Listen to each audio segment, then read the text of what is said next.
このかわいい大福はホッキョクウサギ。ホッキョクウサギはモフモフで、並ぶと可愛さ100倍増し。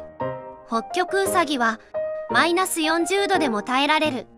ホッキョクウサギはまん丸モフモフの見た目で人の心をすぐにつかむが、立ち上がった瞬間、なんか違うと言われがち。ホッキョクウサギは長い足のおかげで時速60キロで走れる。ホッキョクウサギは単独行動メインだが、たまに数千匹の群れになりモフモフ天国